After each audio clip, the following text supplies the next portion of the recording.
We are here with Jennifer Zuccarini, who founded and runs Fleur du Mal, a pretty iconic lingerie, ready-to-wear brand. Thank you so much for being here with us. Thank you for coming. I'm so happy to be here. Love the post, love Fleur du Mal. So you are from Canada originally. Yes. Tell us a little bit about your upbringing and then coming here and studying at FIT. Yeah, so I grew up in Toronto, Canada, and my father was Italian, my mother's German. They were immigrants who moved to Canada. And my father was an entrepreneur and actually brought the first espresso machine to Canada in the 1950s. So I kind of grew up in a very entrepreneurial household. And then I started working in fashion when I was really young. My first job when I was like 14, 15, I worked in retail. Actually, I wasn't even legal to work yet, but got a job at a boutique, and I was like the only one in my class that had a after-school job. And yeah, from when I was about 8, I knew I wanted to be in fashion. So I got my mother to get me a sewing machine and actually took sewing lessons. Wow. When I was 8. Wow. You had a very clear vision from a young age. This is it. I know, it's funny because actually taking the sewing lessons, I didn't enjoy them at all because they were so hard. You know, like you think like, oh, you're 8, you're like, I'm gonna make clothing like in one day. Right. And then I'm like, all day would just be sewing like one pocket, you know, of something. Encountering reality at a very young age. Yes.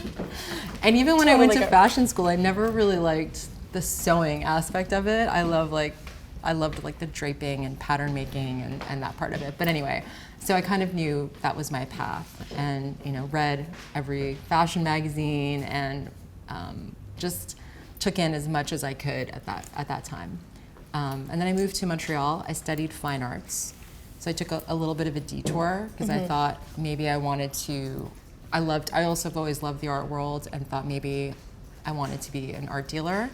So. Did that, studied fine arts, and then ultimately through that experience I was like, no, I'm a creative person. I want to make things. Like fashion's my passion, my heart. So I moved to New York and I went to FIT. You worked for quite some time at Victoria's Secret, which has faced some upheaval in recent years. We don't need to rehash all of that, but tell me about what it was like to go from that to now running your own company. Presumably fewer resources, but obviously you have a lot more control over the branding and all aspects of Fleur du Mal. Yeah, I think, prior to Victoria's Secret, I co-founded another brand in the space. So that was really my first foray into building a brand. And that's really what I'm so passionate about. It's really building, not just the designing the lingerie, the clothing, it's really like the full experience, the emotional experience that somebody has with a brand. So that's kind of how I started, and then I was approached by Victoria's Secret, and initially I was like, no way, I don't I don't understand that customer, I'm luxury, like I was like, had a lot of resistance to going somewhere like that, but the more I thought about it, I realized, going somewhere, I'd never been anywhere that corporate, I'd never been anywhere that, it still is, but at that time was a $6 billion company. Really to go there and learn from the biggest lingerie brand in the world. And at that time, the company was doing so well. It was like extremely successful. I decided to make that leap, and it was so different, but actually I really enjoyed it because I think being an entrepreneur and having the weight of everything on your shoulders as I do, and I do enjoy the challenge of that. There was something about going to a big company where everything's taken care of for me. I really appreciated it. It's freeing as somebody who can just focus on the creative element of what you need to do. Yes, having a big team, having all the resources, traveling all over the world. I remember it was just like a funny story. When I first started there, every Friday, Victoria's Secret used to pay for lunch for everybody, like the whole office. They'd bring in caterers and serve lunch, and I was like, oh my God, this is amazing, like genius. Everyone's getting lunch, like how nice. And people that had been there and only had that experience were like, I can't believe they're giving us soup for lunch, like what is this? You know, like complaining about the free lunch. And I was like, oh my God, this is so the difference between being an entrepreneur and understanding how expensive that is to do. Yeah. And, you know, only working in that environment and really taking it for granted. Yeah, difference between being a founder and a creator and someone who just Yeah. shows up to the office. So what elements then, when you were starting Fleur du Mal, did you want to bring in terms of culture from Victoria's Secret to here? You know, I learned, because I would say I'm an entrepreneur and a creative person and a visionary, and that's really what I like to focus on. And I'm less somebody who enjoys process and structure, and that's something that Victoria's Secret has so down. I mean, they have whole teams that just work on that for you. So I think there were some disciplines I learned from that. It just how you know, the thing about Victoria's Secret or a company like that, I knew what every day was going to look like of every month for a whole year, and it would not change. So I knew that Monday morning I'm doing this day I'm traveling to Europe, I'm going to Hong Kong this day. Like, it was very structured. And I took a part of that with me, but also what I love about being an entrepreneur and with my journey with Fleur is every day is a little bit different, and we take on new challenges, and that's what keeps me interested in what I'm doing. Yeah. So basically, I got a little bored at Victoria's Secret because I felt almost like it's very insular. You know, like you communicate and work with the same people. There's not a lot of outside inspiration. No. Yeah. And you really, here at Fleur, you've done such an incredible job of creating a brand and creating a whole experience. And it's not just, you know, the clothing and the designs. You have really interesting retail locations. You're constantly doing collaborations. Tell me about how you wanted to create this experience. I know you talk a lot about a Fleur woman as sort of who you want to appeal to. Tell us about that woman and tell us about your vision for how you wanted to create a cohesive brand like that. Yeah, I mean, I think successful brands have to have that clear vision and really think about who their customer is or who that idealized person is. So to me, Fleur really represents a woman, and definitely there's a lot of me in that for sure, and there's also maybe a little bit of an aspirational flair added to that as well. And I think that buy things that are aspirational, yes, right? You want something to reach for. That's what I love about fashion. I'm somebody that grew up with fashion being very aspirational and like, oh my God, and that excitement, that glossiness. So there's a part of that I always try to bring to Fleur. But no, I think about everything through that lens of who our woman is and what she might be interested in. So with what we do, you know, we host panels, we bring in experts in the sexual wellness space, we talk about women's issues, things that I think resonate with our customer. So it's not just about, of course it's about beautiful, sexy lingerie, but it's also about our woman is more complex than that. Which She's is very thinking sort about of other things. The time too, to sort of talk about sexual wellness, talk about all of these things, as opposed to the Victoria's Secret model, which for so long was just, let's have a billboard of a really sexy model who no one looks like in real life, you know? Yeah, absolutely. And I think especially now with what's happening with women's reproductive rights, it's such a crucial time. And you know, we're a fashion brand, so we're not a political platform, but I think those things are really important. And I think our customer, because she's sophisticated, because she's worldly, appreciates that aspect to the brand. Yeah. Well, and talking about the Fleur woman too, I mean, for so long we saw a lot of designers like a Halston design one silhouette for one kind of woman. And Victoria's Secret for a long time was designing a very specific kind of look, and their ideal form of beauty was a little unattainable, but that's changed so much with sort of body positivity, and you know, you've navigated the sort of evolving standards of beauty and sexiness. Do you think we're going to go back to designing for one silhouette? Is that how you think about when you're creating products, or do you think it's evolved and is changed to be focused on all body types? I think it's evolved so much, especially in the lingerie, intimate apparel space. I think that space has been a real leader in body diversity and positivity. So I don't think that's going anywhere. I think for us, you know, one thing that was really important to me years ago was developing our range of cup sizes, which is something I've heard from women for since I've been in the industry 17, 18 years, that they could not find a beautiful bra that worked for larger cup sizes. So, in 2018, we expanded our range to go up to, in some styles, 40G. And that takes a lot of engineering investment. It's not an easy thing to do because bras are so technical. It's not a toga. No. Or like a blanket. T-shirt. Bras can have 26 components. There's just a lot of engineering, actually. Really? 26? Yeah, if you think about all the, there's underwire, there's underwire casing, there's just a lot of different elements, the elastic, and it kind of changes as sizing goes up, what you need for support. So I don't think that's changing. I think that's been a good thing in fashion that's been happening, is really showing more, obviously, like body diversity, so everyone can participate in fashion. Mm-hmm. And you've also done a lot of really interesting collaborations. You've done stuff with ballerinas, and most recently with the Marilyn Monroe estate. I can't imagine that those were easy to navigate, especially with the Marilyn Monroe estate probably wanting her image, her likeness presented in a certain way. What was that experience like? Was it challenging? How did you navigate the challenges working with those estates? Yeah, I think whenever we start a collaboration, it always comes from a place of excitement that, oh, well, we really want to, I'm inspired, the team's inspired, what can we create around this? And then I think ultimately it ends up being much more work than you think it's going to be to do any of these things.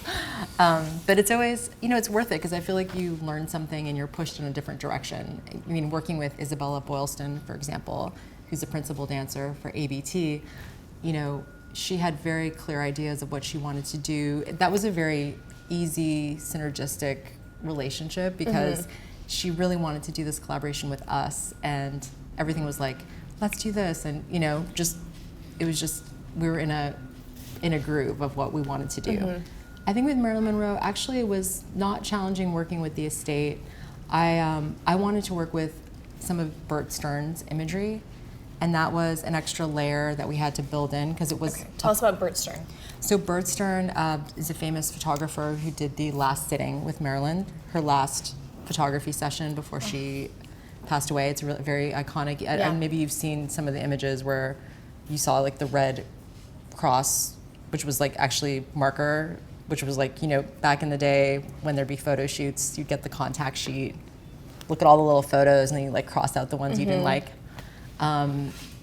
So I actually had the opportunity to meet Bert Stern many years ago before he passed away, and I wanted to use his images. And there's also a very iconic one with her in bed with a glass of champagne and with the roses, like holding roses in front of her chest. I don't know if you've seen them, but maybe we can flash to some. Oh, we will. We will. So I think that was Marilyn's estate was like, well, we know the Bert Stern people, let's see. They don't really like to partner with brands that much. I'm sure, they want to protect her image and her reputation. And, but luckily, Bert Stern's estate, his wife loved the brand, and we spoke, and she felt comfortable and knew that, we were going to share all the ways in which we were using the imagery. So we made them really comfortable. Yeah, we actually ended up shooting at his home in Sag Harbor. Oh, where his studio incredible. was, like where Bert Stern's studio was, and all of his prints and all of his work. So it was very, it was a really great experience. Yeah. And I mean, I feel like a lot of what Fleur does, it's just very iconic, right? It sort of references Marilyn, it references some of these other people. Who are your other inspirations? So many. I mean, growing up, it sounds kind of funny, but I was a big Prince fan as a child. Amazing. And Prince taste actually, at a young age. I definitely think inspired me. I mean, there's so much in what Prince wears, that like lace and the blindfolds, and I kind of had to one day kind of put that all together and think about it, and I was like, it definitely left an impression on me. I think music for sure. I mean, growing up, I also I remember like my sister had Blondie, Debbie Harry, like an album, and I was like, oh my God, like this woman's amazing. Like this is what I want to look like when I grow up. And obviously a lot of 90s designers that I grew up loving, like Alexander McQueen was a big influence for me. Jean-Paul Gaultier, Galliano. I think a lot of designers that were inspired by lingerie and corsetry always spoke to me. Yeah. And I feel like we're seeing it more in ready-to-wear as well. Yeah.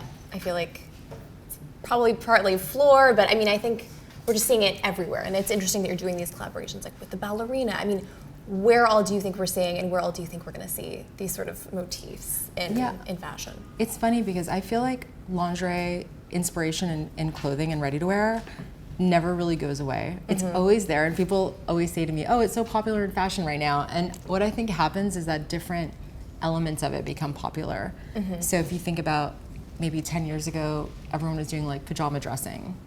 Yes. And that was so popular. People were like wearing pajamas to parties. I mean, it's still there a little bit, but it was really big 10 years ago. And then it moves to like, oh, it's slip dresses, and everyone's wearing like a 90s slip dress. Then it's like like a bra top. But I think the visible underwear trend that's a little bit newer. That's a look. Yeah, that's a look, which I'm here for because what I do for now. But I definitely feel like in the last few years, women are more, I think, more comfortable to take risks like that, and you see it more prominently, at least on the red carpet. I mean, you're not really seeing that many women on the street in underwear. But I'm not gonna try that one in the office. Yeah. It's not an office look. No. But unless you work here, then you could wear that here. But other than that. And so you started with pop-up stores. Yes. And then you have expanded to more fully fledged retail locations. Talking about the brand and experience, I feel like Gen Z, millennials, they all want to really experience something. So do you see yourself expanding more in the brick and retail space, and how important is that to sort of brand awareness for what you're doing? It's really important. We have 2 stores right now. We have a store in New York and a store in LA. And yes, we started those both with pop-ups first to kind of just see if the brand resonated in that neighborhood. And we are also looking to open uptown right now. So we're looking at some spaces on Madison.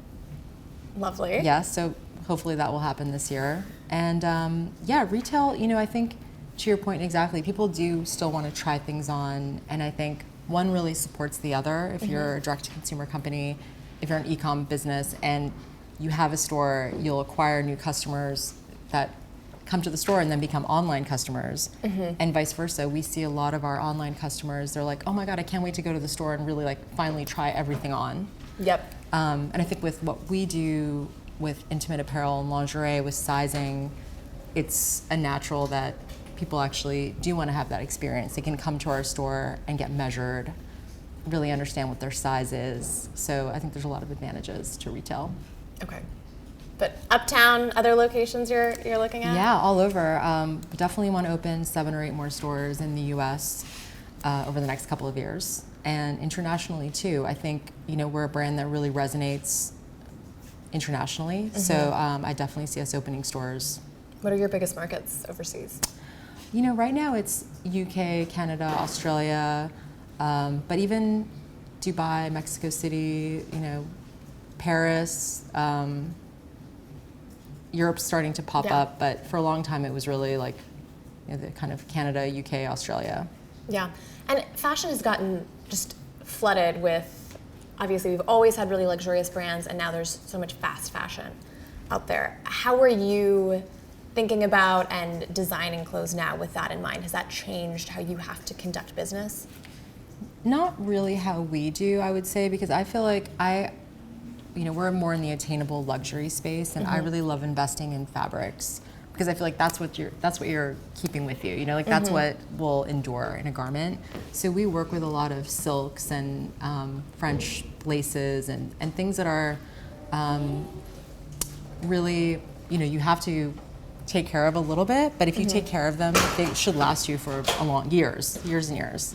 Yeah. And I love silk because silk is expensive, but it's also very durable. So in terms of fast fashion, I personally try to avoid it myself as a consumer. I made a decision years ago. I try not to even go into whatever. Don't tempt Bizarre- yourself. Yeah. Not worth it. So I'm It's too like, easy to how is walk this out of there with $5? something. Yeah, I mean, it's just like thinking about it. Like, how does it make sense? How could something be made for? Yeah. How could a dress be made for $5? How was that possible? You know, in China, and then it has to be shipped here, and you know, it just doesn't. But I think we're all kind of a little bit spoiled with that. Yeah. So I think it does obviously it impacts Too the industry. accessible because you can just, like you said, pop it in. Yeah, but we don't really. I mean, we do have a more opening price point collection that we've developed. So, in some way, but for me, I look at that more as for our younger customer that is not going to spend maybe $130 on a bra. Yeah. Well, it seems like what you're offering too is it's sort of timeless. They're pieces that maybe Zara copies you or one of these brands copies you, but again, it's going to potentially fall apart. Whereas if somebody buys it from your brand, they're going to see it last for years. Yes, and I think that care part of it too, which I think we don't really talk about. I think when you spend $5 on something and you're just like throwing it in the wash and like you don't really care about it, it doesn't really last. But when you invest in something, it's like if you take care of it, it's going to last a long time. No, there is something to be said when you actually spend money on something, when you care about it, when you think about it before you buy it, you accord it respect. As opposed to I literally got home from events and like taken a Zara shirt and be like, I don't want this anymore. Yes. I'm embarrassed to admit. It was another time though. So also, to clarify, didn't you start your social media page before you actually launched? Okay, so I want to ask you about that. So you actually created a social media brand for Fleur before you officially launched the clothing. Yes. Okay. Very close to when we were launching, but before we actually launched, because we started at the end of 2012, which was basically Instagram started in I believe 2012.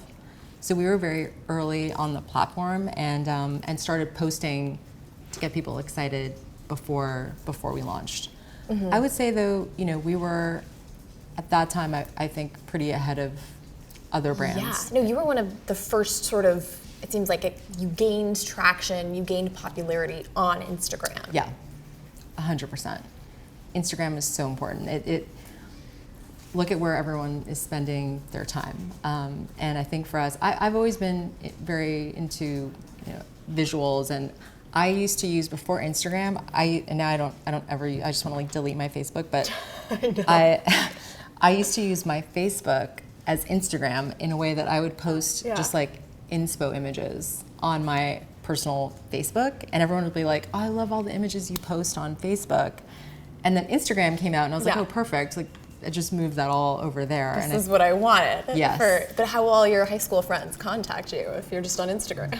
Yeah, on Instagram. Okay. I feel like I still have a lot of high school friends. Do you really need your high school friends contacting you? Yeah, no, who like haven't immigrated or moved from Facebook to Insta. All the extended family still just on Facebook. Haven't moved to Instagram yet. So has that sort of ethos guided you though, always being sort of social media first? And how have you sort of adapted to TikTok, to all of the other popular social media platforms that everyone's using now? Yeah, I mean, I think probably, for us, like most brands, you ultimately become a content creator yourself, and content is a full-time job. I think I love it, but I also find it's a lot of work it's to keep up with all of it, because before it was like, post one Instagram post a day, and that was very manageable, and now it's like TikTok and producing videos and on-camera things, and I think where I find it challenging is putting myself out there more on social, when often I'm like, I don't make the time to do that, and that's really what everyone probably needs to be doing if you have a brand. But yeah, I would say I think it's the most important thing that young designers can do, because that's really where you can build a platform. Yeah, and I mean, I think about, it used to just be that people created magazines and mailed them to people, and it kind of feels like this is a much more effective way of doing that and reaching people in real time. Yes, but hard at the same time, because it's just harder to build. It's harder to build an audience. I regret early days of Instagram not working more to get more followers earlier, because it was so easy back then. And now I think it's just harder, because everyone kind of has followed so many people. You're not necessarily looking to follow even more Interesting. It just takes longer to build the numbers, whereas like TikTok, it's faster and easier at this point. Okay, it's because newer. people are new on the platform. They're Yeah. looking at who they want to follow. How are you building a social media following then on Instagram or other more established platforms? I think just trying to really work on content that we think is engaging and fun, and always, we actually produce a lot of content for our newsletter, for example. Like we'll do, the 5 sexiest rooftops in New York City. Like we'll do little roundups and things that I try to think, well, what would I be interested in reading or clicking? So I think appropriating or taking that content and using it for social mixed with, really compelling imagery and storytelling is kind of the way to go. I mean, it is wild to think, though, that not only do you have to be great at creating designs and manufacturing and getting them to customers, but then on top of that, you have to basically be your own content creator. Yes, yeah. And as a brand, it's like a lot. It's nonstop. Is that what it takes now to really Yes. reach people and gain that kind of loyalty? I think so, because I think, how else are you reaching people right now? But it's not enough just to have a really stellar product. You really have to... No, unfortunately, no. I don't think so.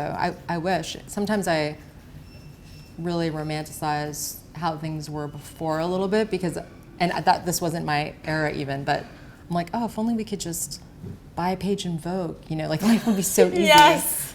But instead we have to do so much more and actually spend so much more to get that presence on social. Yeah, I mean, how have you seen it evolve? Because it seems like it used to be like, even with the Victoria's Secret, they had their annual runway show and they did their catalogs, but it seems like that was pretty much it. And when you compare that to the stories and the posts and the videos, it seems like that was so much easier back then to manage. Anyway, but now as you saw, they're going to bring back the show. I think they're bringing back direct mail on some level. It's like all of it. It's kind of like, it's not just one thing. And I think for us, it's not just about social. It's in-person events. It's, celebrity dressing. It's influencer partnerships.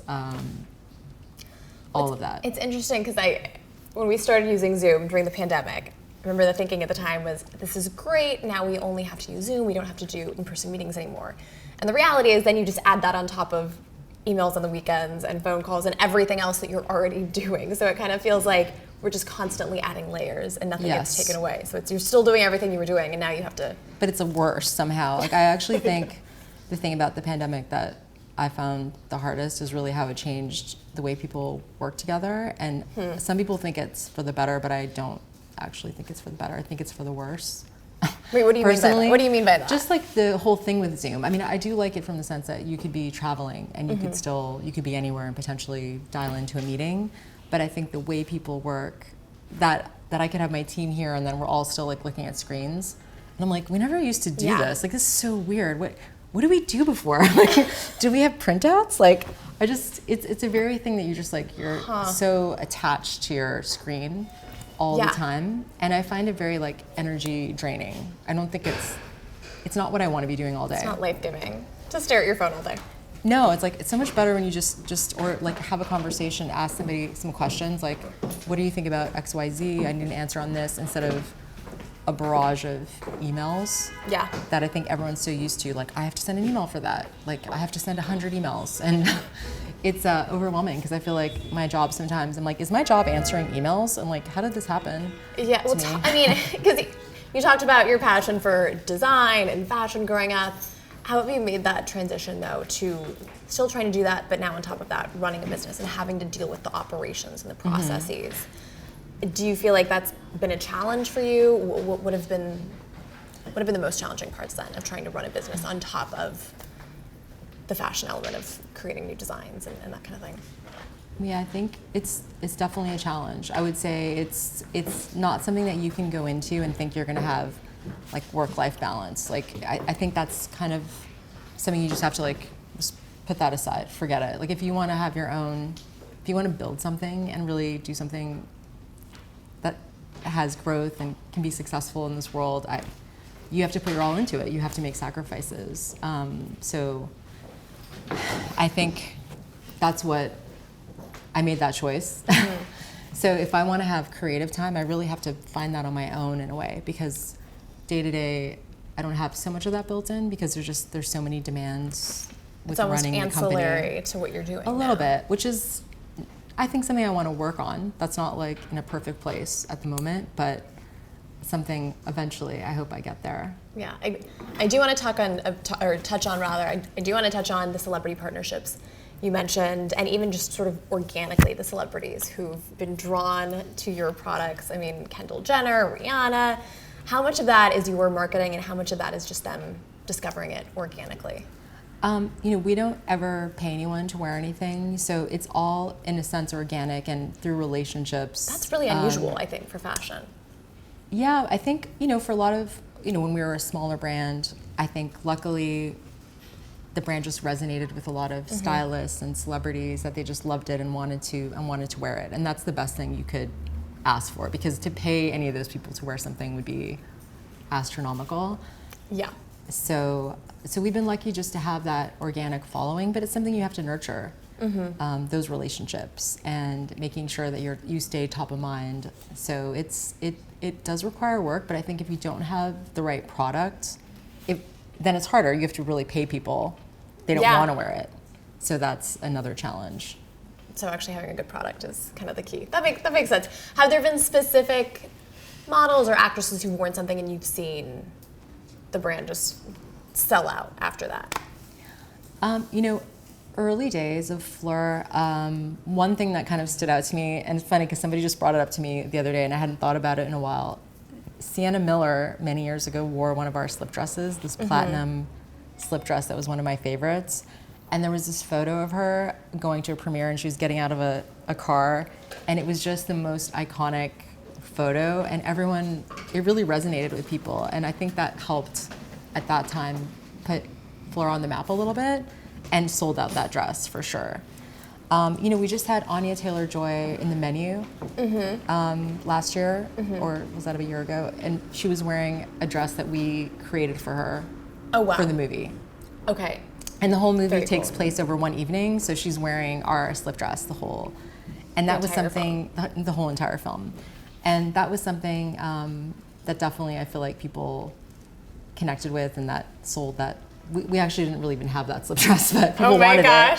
I think, definitely like the Kendall Jenners, Kaya Gerbers, people like that for sure. And Kylie Jenner wore one of your pieces in her photo shoot for Kylie Lip, right? Kylie Jenner, a few years ago, yeah. Okay. Did that raise awareness further? Did you see things sell out after she? It's funny, like Kylie Jenner, not that I remember that was so significant. I mean, we recently had Beyoncé wear something, and that was something, because I'm a huge Beyoncé fan, that I was so excited about. Again, it was something we did not have in stock anymore. It was something that was like old, that we sold out of. But I was so happy that finally. Yeah. I mean, Beyonce's shopped with us for a long time, but to actually get her out in something, like I was like, oh, finally. Do you get to work with these celebrities at all? Do you help them pick items? Okay. Yeah, not directly, but with their teams, yes. Okay. Yeah, and they ask, the thing is, like, we get a lot of requests for custom things all the time. Okay. For celebrities, like, we have a premiere, can you make this, can you make that? And the team has to kind of stop what they're doing and maybe make something. And a lot of the times, that person doesn't end up wearing it. A lot. And so, it's so frustrating. But you kind of keep having to chip away at it and just hope that it's a numbers game. Exactly. So at some point, someone's going to wear it. Yeah. How quickly can you create a new item for a premiere or something like that? It depends on what it is. I mean, we can do it in a few days if we have to. Okay. We've done things in a day. Wow. I remember once, oh my God, so many years ago, we were making things for Nicki Minaj and for a music video. And this was like when we were a very small team. I was up at like 3 a.m. here with my design team, like hot fixing rhinestones on a catsuit. But she wore it in the video. Good. But it was just such a funny night that we were all here just like it was like a hot pink catsuit with pink rhinestones all over it. I remember, you worked in the garment district, right? Yes. Okay. So tell us about the Garment District, because that's such an iconic spot in New York when you think about fashion. Is that still a significant neighborhood? And do you think you're going to see some revitalization there for clothes actually being created in the neighborhood? I have so much love for the Garment Center because that's where I started my career. Also going to FIT, and when I went to FIT, I lived on 29th Street, and then I worked on like 36th Street, and so you know, I think the Garment Center is hectic, and I wouldn't want my office to be there now. I love being downtown, but there's something about it that is so unique to New York, and I've in the past done a lot of production in New York, so really have worked with in the Garment Center, worked with factories there. Okay. I'm worried about it. I want it to live on. And I know a few years ago the CFDA was working on moving the Garment Center to Red Hook in Brooklyn. And I was like, no, I don't want it to be in Red Hook. I want it to stay where it is. Like, it's so convenient for us to get to. Where the neighborhood is actually named after it. Yes, and everything's already there. The fabric stores, the trim stores. I mean, it's so much of that it's just shrunk and gotten smaller. And, you know, that's just the nature of the way people are making things now. But it's hard. Like, the thing is, for New York designers making things in New York, it's expensive. And people, I think, still don't understand that, you know, you're making things in New York City. You're paying people a very high minimum wage. And that garment's going to be like $500-$600. There's no way around that. And there's just, I think, a big disconnect between people saying, I want things made in the U.S. and actually understanding what that means, how much you'd have to pay for that item when it's actually made in the U.S. That's a really good point, because on the one hand, it's very easy to criticize manufacturing in China and, you know, questions about what kind of labor conditions are, but at the end of the day, right, people have to be willing to pony up and pay that kind of money for something, especially New York, I've got to think, is really tricky. So do you, when were you, of course, but that's, everything's expensive. Do you still use the Garment District for manufacturing, or do you think you will moving forward at all? We don't use it right now for production, but we have in the past, not in the last year or two, but we use it for a lot of our sample making. Okay. So we work with pattern makers and sample factories, and a lot of our first, like when we're developing a new style, a lot of times we'll do that in the Garment Center. And then in the past, you know, if we wanted to do a small run of something special, we would make it in the Garment Center. But at one point, I did work with a factory in Long Island City to make lingerie, early days of Fleur. And I moved all of my production there. Okay. Like everything, because I loved this factory, and I was like, oh my God, I'm just gonna make everything in New York, and it's gonna be so great. And then moved everything there, and then they were like, we're going out of business. And I was like, you cannot go out of business because you're doing all my production. And I had to pay to keep that factory open, pay all the workers, and do everything that I could to keep that factory up and going so that I could have a collection to sell. No. It was such a stressful time for me and for like everything just going on, and it was so sad because on some level I was like, wow, I found a way to produce in New York. But for that factory, how they were running their business, it wasn't sustainable for them. And have you seen that with a lot of other factories as well? Yeah, I mean, it's just shrunk, you know, like there's just fewer and fewer factories. It's really upsetting though that you're trying to support a New York business, you're trying to keep it in the city, and you kind of get screwed for attempting to do that. Well, it was unfortunate. They did it with everything they could. It was just like the economics of running that business. Well, tell us though about being an entrepreneur in New York. I mean, there clearly are advantages, even though there are challenges with the Garment District. What's kept you here instead of, you know, why have you stayed in New York instead of going back to Toronto or Montreal or another city? Well, I love New York. Love, love, love. I mean, I live a block away. I'm very attached to this neighborhood. I've been in New York for over 20 years, and there's never a day that I don't appreciate it. I just feel like it's the best city in the world. So it's the talent. The talent here, I don't think anywhere in the US you're gonna get better talent in terms of fashion people. The resources, having something like the Garment Center when you're starting out. LA's gotten a lot better. Years ago, LA was more challenging to start a fashion brand. Now I think you can definitely do that in LA. But yeah, I think it's the talent, it's the vibrancy of the city, it's the resources, all of that. Okay, and you feel like that still exists today, despite some of the challenges? Definitely. Because I feel like New York's going to attract the best talent. Like, if you're not bringing your best, like, you can't make it here, I don't think. Yeah. I still think that's somewhat true. Yeah. So there's so many challenges, there's so many hurdles, it's so expensive, it's, competitive. So yeah, I think it hopefully brings out the best in people. Yeah. And maybe the worst in some people, I don't know. A mix of the two. So I also understand, it looks like you own a lot of your company. You mentioned one of your investors, but what was the fundraising process like? Or have you mostly been able to keep the brand, I don't know the word I'm looking for. Have you mostly been able to keep a large equity stake in the brand, or have you had to? Yes, I have the majority stake in the company. I have a lot of smaller investors, so I have 30 plus investors, and a lot of people that invested early days when I first started, and then some more well-known investors that came in later. But I think, the fundraising, as you know, for women raise less than 3% of all venture. It's harder to raise money as a woman, but I think I just kept at it. Yeah. Imagine if I have 30-something investors. I've met with hundreds of people, just hundreds. Just sharing what I was doing, getting people on board, chipping away at that. And How luckily, long did that take? Well, I've raised money a few times, 3 times. I felt like at one point in the beginning, I was just for a year kind of doing that. Wow. Raising money along the way and getting the business going, but continuing to have those conversations, just to keep bringing kind of more people into the brand. And, I have great people that have invested that are really supportive, but not one person that has a large stake.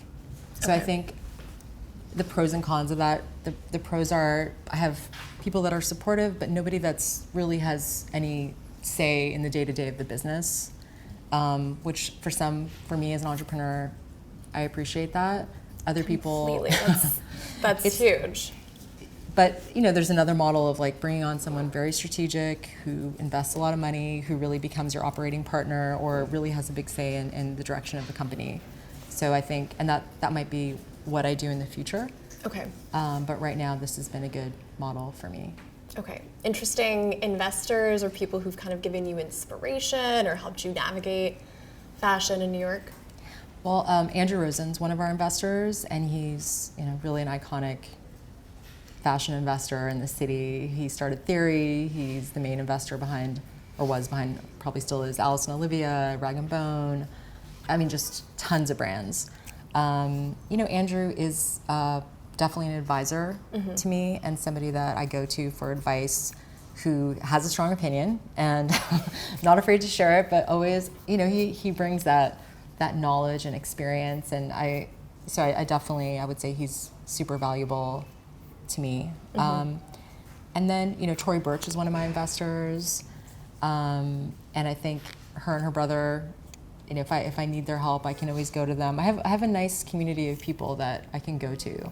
One of my investors formerly ran retail at Goldman Sachs, and he is just somebody as well that, if I have questions about what should I do with this potential investor, or what do you think about this deal, that I can really tap into. It takes a village. Yeah. Of investors. Yeah. But what are you thinking about for what's next? You mentioned you maybe would be open to somebody taking more of a strategic role. Are you looking at an IPO?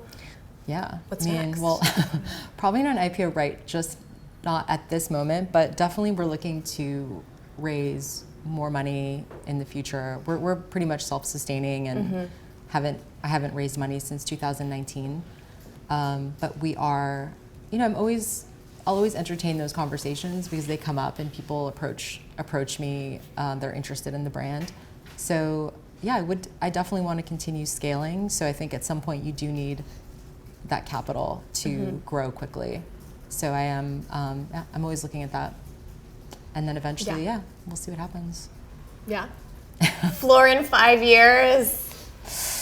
I really feel like there's an opportunity right now for us to just like own the category that we're in and expand internationally. I think there's so much more we can do, and not just the lingerie side of it, but also just this like lingerie inspired, ready to wear and clothing, this whole world. I feel like it's almost like we're just starting. There's so much more that we're gonna do, and I'm really passionate about growing the brand and seeing it be an international, massive brand. Yeah. You've been in the space now for over a decade. Are there certain technological advancements you've seen in the manufacturing process or elsewhere that have made it easier for you to do business? Yeah, I would say one thing that has been really fun and interesting is, one example is when sometimes we'll work with pattern makers that will do everything digitally. And so before, everything that would happen on paper and then maybe in fabric on a dress form or on a model, now sometimes we can do that all digitally and actually see the changes on a digital model that's like walking. You can put in the measurements. Yes, you can put in the measurements of a model and then see your garment digitally rendered on, and see her like walking down a little runway and doing, I mean, that for me was like, that happened years ago, but seeing that evolve has been really exciting because I think that really takes out a lot of steps, and it's not perfect yet. I think there's still obviously improvements that'll happen in that area, but it's been really exciting to see how you can do so much more virtually and digitally on the fit process that wasn't really possible before. It seems like there's a lot of applications with virtual reality to fashion as well, where people can maybe try a garment and see what it looks like on them. Are there other applications you think you can harness in the next few years? Yeah, we've looked at a lot of partners for the kind of like virtual fitting room idea, and we haven't partnered with anybody yet, but that's obviously coming. I think there's just, I don't know, it's not perfect yet. I don't know if you've ever used one of those. I have attempted. Yeah, and what happened? Was it? It's a little glitchy. Yeah. Yeah, even in Sephora, you can supposedly try on the makeup. That I've done. I like it for makeup. Okay. I thought it was a little odd. Yeah. But But I think with makeup it's so much easier because trying colors on, it's so immediate and it kind of, but I think with sizing and fit, with body types being so different, it's really hard to, I think, nail that digitally and like see yourself trying on a garment virtually. It's different to have a swatch of color on your face as opposed to something that's on your body and trying to figure out the measurements and everything. And I think the customer isn't quite there yet. I think they're going to get there, but I don't think a lot of our customers are looking for that at the moment, to try something on virtually. Yeah. But that's definitely the future. Yeah. And I mean, you've run a very successful business here. How important do you think it was to have that sort of corporate experience? Or do you think sort of anyone out of college with a dream can just try and start their own company? Or are you glad that you've taken that path? Or do you think you need an MBA? What are the tools that you think somebody who wants to be an entrepreneur needs to be successful? I think there's so many paths you can take. Obviously, there's a lot of success stories where people have come out of Harvard with an MBA and said, I'm going to start a company about XYZ, raised a lot of money. I do think that is a model. Sometimes I don't know if that produces the best brands, but I think in terms of things that are solutions oriented, that can be a successful path. I think everyone's different, obviously, and there's not one road, but I do think if you can have that experience working for somebody else first, why wouldn't you do that? Because it's only going to help you. I think to have to make all those mistakes on your own for the first time, if you don't have a lot of money, I don't know, it just seems like it doesn't, to me. A needless hardship. Yeah, my dad always says, good judgment comes from experience, and experience comes from bad judgment. Yeah. But if you don't have to actually have those own experiences yourself and you can see somebody else's mistakes, that would make it a lot easier. Yeah, and I think even if you want to start a company and you want to raise money, if you're just out of school most people are not going to invest in you because you have no track record, you have no experience. You're probably, unless you're, Harvard MBA and have this incredible idea to disrupt the market, maybe. But for most people, it's going to be challenging. So if you don't have your own money to start a company, I 100% think you should get experience in the workforce, be out there, and just also to make connections, meet people. Yeah. It's, when you start your own company, then you're, really like all of your time, everything's going to be poured into this thing. Whereas when you're working for other brands and companies, you can use that to make connections and be out there. And I think that's so important. And with a brand, it kind of seems like you need to figure out what resonates with people. So do you think, and I know you launched the company around the same time that you started your social media, but do you think the fact that you were able to gain that traction early on with Fleur's socials, do you think that was sort of a sign that, okay, this is actually working, people want more of this, and that gave you the confidence to continue?